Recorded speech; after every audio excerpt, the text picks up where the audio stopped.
انہیں ہم حروف مقطعات کہتے ہیں، جیسے الف، لام، میم.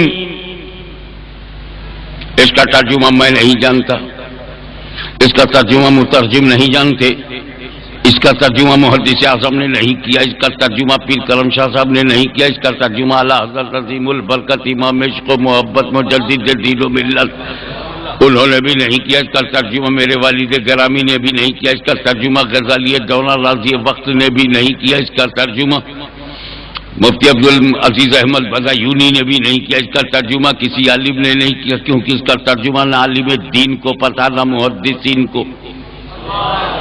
الف معنی تو ہے، لام کے بھی معنی تو ہے، میم کی بھی میننگ ہے، ہم نہیں جانتے، علماء دین نہیں جانتے، مجتہدین نہیں جانتے،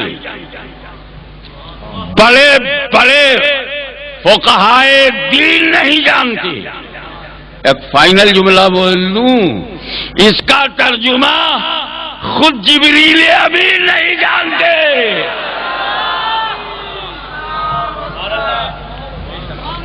اچھا کیا سچویشن رہی ہوگی جب جبریل لے کے چلے ہوں گے الف لام میم ذالک الکتاب لا ریب فیہ، تو ذالکہ سے تو جبریل کی سمجھ میں آ رہا ہے ذالک الکتاب کے بعد، مگر یہ نہیں سمجھ رہے کہ الف کیا ہے، لام کیا ہے، میم کیا ہے.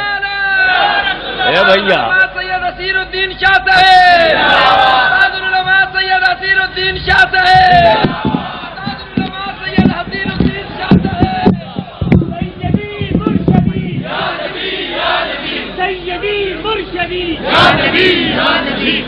میں نے عرض کیا کہ الف لام میم کاف ہا یا عین صاد ہا میم عین سین قاف.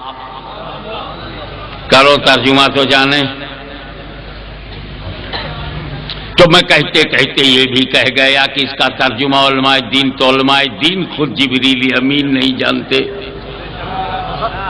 الف یہی وجہ ہے کہ جب جبریل علیہ السلام بارگاہ رسالت میں لے کے آئے الف، حضور نے کہا میں سمجھ گیا.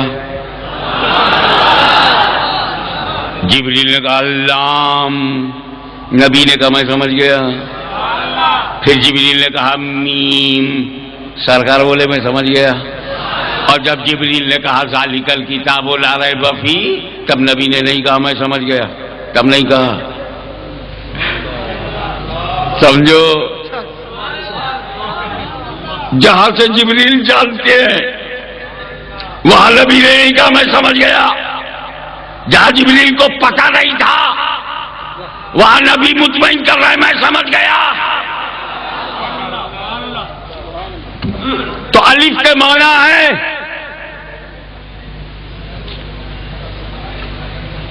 لام کے بھی معنی ہے، میم کے بھی ہیں، مگر الف کا معنی الف میں، لام کا لام میں، میم کا میم میں چھپا غیب، پردہ، حجاب. اب اتنی بھی سمجھ نہیں رہ گئی کہ جس نبی سے قرآن کا غیب نہ چھپا ہو جہان کا غیب کیسے چھپے گا. سیدی مرشدی یا نبی یا نبی، سیدی مرشدی یا نبی یا نبی، غلام ہے غلام ہے رسول کے غلام ہے، غلام ہے رسول میں. ایک بات اور بہت ضروری تھا، بہت ضروری تھا کہ قرآن میں کچھ ایسی آیتیں ہوں کہ بڑے سے بڑا مولوی ترجمہ نہ کر سکے اور خود وہ جبریل امین کو بھی پتہ نہ ہو کہ کیا مطلب ہے.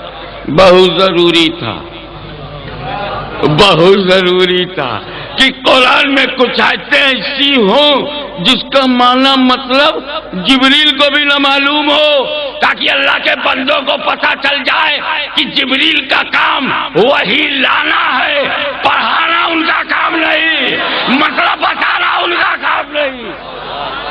جبریل مبلغ ہے، جبریل امین مبلغ ہے، معلم نہیں، معلم نہیں. تو جب میرے نبی نے فرشتوں کے سردار سے نہیں پڑھا تو سہارنپور کے